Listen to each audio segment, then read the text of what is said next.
По деревне Янок шел, был мороз рискнул. Янок шел. У Яна хрен стоял, так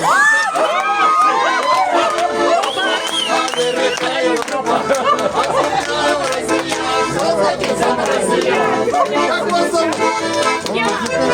Гена! Гена с города приехал, захотел он молока. Думал подарить корову, 3 часа доил быка.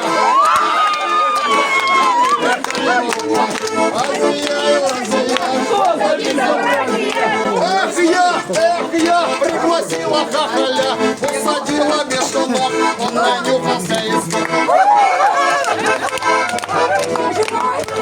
Нормально!